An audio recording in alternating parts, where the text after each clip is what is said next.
안녕하세요.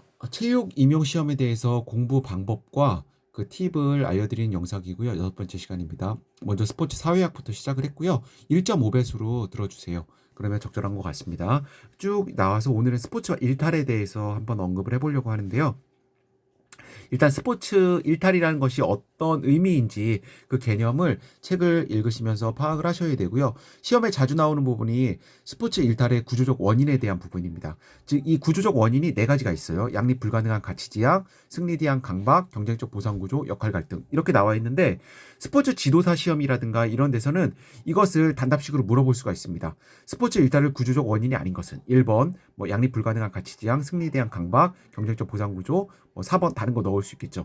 그러면 우리 시험에서는 이것을 이렇게 단답식으로 물어보는 게 아니라 그 내용을 먼저 줄거리라든가 상황을 설명해 놓고 그것을 역으로 명칭을 물어보는 문제가 많이 나옵니다. 즉 승리에 대한 강박을 물어보고 싶으면은 그런 상황이나 상황을 묘사를 하는 거예요. 학생이라든가 혹은 스포츠 상황에서 그런 상황을 말로 다 표현을 해놓고 이것이 스포츠 일탈의 구조적 원인을 물어볼 수도 있고요. 구조적 원인 중에 어떤 것에 해당하는지를 물어볼 수가 있습니다. 자, 이런 부분 염두하셔야 되고요. 자, 스포츠 일탈의 유형을 저희가 알아볼 건데요. 이 스포츠 일탈의 유형은 저희가 스펙트럼 상에서 파악을 해볼 수가 있어요. 이 스펙트럼 상에서 극단에 치우친 거는 다 일탈이라고 본 거예요. 즉 규범을 지키지 않는 것, 과소동조라고 그래갖고 일탈이라고 봤던 거고요.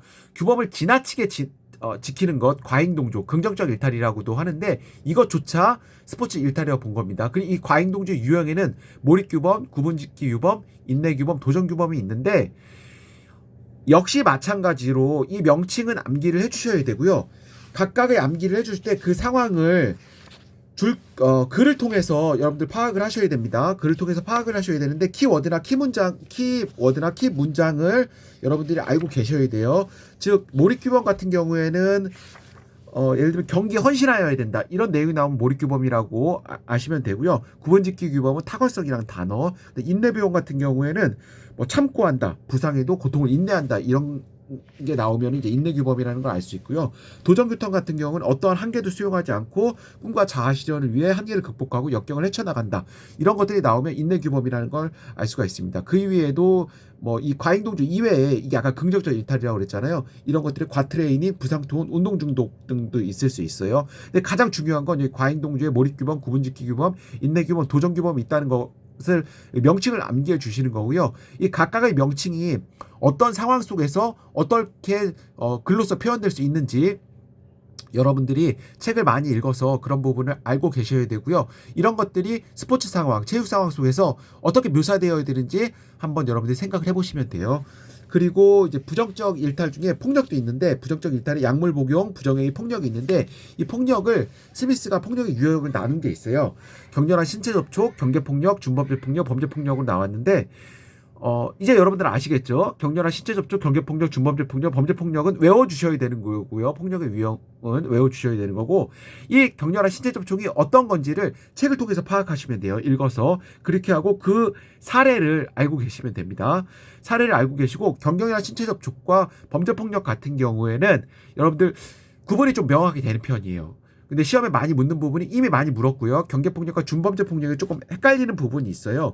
헷갈리는 부분이 있으니까 그 사례를 조금 정확하게 알고 계셔야 돼요. 경계폭력 같은 경우에는 빈볼이라든가 이런 것들이 되는 거고요. 준범죄 폭력 같은 경우에는 집단 난투극, 비열한 플레이나 주먹질 이런 것들이 해당하는 거고 이것이 스포츠 윤리에서 스포츠 폭력의 유형이 다시 한번 나옵니다. 다시 한번 나오니까 좀 알고 계시면 되고요. 이제 이론이 나오는데 이론 같은 경우에는 아노미 이론, 차별규제 이론, 중화 이론, 낙인 이론이 나와요. 그래서 각각의 이론이 일단은 이론의 명칭은 암기를 해주셔야 되는 거고요. 각각의 이론이 어떤 내용인가를 알으셔야 되는데 그 중에서도 아노미 이론 같은 경우에는 시험에 여러 번 나왔어요. 아노미 이론 같은 경우에는 머튼의 이론이고요. 문화적 목표와 제도화된 수단 간의 이제 불일치 여부에 따라서 동조, 혁신주의, 의례주의, 도피주의, 반역으로 나눴던 거고요. 그 기준점이 되는 게 목표와 수단이에요. 문화적 목표와 제도화된 수단인데 동조 같은 경우에 두 개가 일치하는 거고 혁신 같은 경우에서가 스포츠 상황에서 많이 물어볼 수가 있어요. 그러니까 목표는 일치를 하는데 수단은 제도화된 수단을 쓰지 않는 거죠. 즉 스포츠 상황 속에서 이기긴 이기는데 반칙이라든가 파울 같은 걸 하는 거예요. 그렇게 해서 이기려고 하는데 그 목적을 두는 거죠. 그럼 이제 혁신이 되는 거고 이제 말은 좋죠. 혁신이 말은 좋은데 이 스포츠 상황 속에서는 그렇게 표현된다는 거. 여튼 혁신주의라고 적으셔야 되는 겁니다. 의례주의는 이제 올림픽 정신 같은 게 되는 거예요. 수단은 적절한 수단을 쓰는데 이기려고 하진 않고 참여의 의미를 두는 거고 도피는 아예 이제 참여를 하지 않고 이제 저기를 하게 되는 거죠.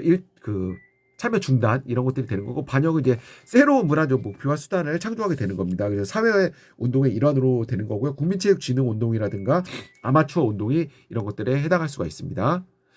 제가 감기 걸려서 목소리가 좋지 않은데요. 이런 부분 양해 부탁드립니다. 자, 그리고 차별 교재 이론과 낙인 이론 같은 것들이 조금 나오는데요. 역시 책을 읽으셔갖고 이런 부분에 있어서 개념을 파악하셔야 되고요. 낙인 이론 같은 경우 이제 베커가 그 학자고 이 낙인 이론 같은 경우에는 교육학에서도 많이 나오니까 그 부분 참고하시면 될 것 같아요. 중화 이론 같은 경우가 이제 그 하위 요소가 나오는데요. 제가 한번 여기 적어놨어요. 책임의 부인, 가해의 부인, 피해자의 부인, 비난자의 비난, 높은 충성심의 호소 이렇게 저는 이거를 책과 피비충 이렇게 외웠고 이렇게 외우는 걸로 끝나면 안 됩니다. 이론의 명칭을 외우셔야 되고요. 그 하위의 내용 요소를 외우셔야 되는 거고요. 그 내용 요소가 어떤 개념인지는 글로써 파악해서 알고 계셔야 되는 거예요. 책임의 부인이 어떤 것을 의미하는지 글을 읽어서 이해를 하셔야 되는 거고요. 그리고 이런 것들이 스포츠 상황에서 글로써 적어지는 게 아니라 상황을 묘사하는 경우가 많이 있을 수가 있어요. 그럼 이게 책임을 부인을 말할 수 있는 거구나. 이렇게 하시면 아주 좋습니다. 알겠죠? 그리고 그런 상황을 묘사하면서 중화 이론을 물을 수도 있는 거예요.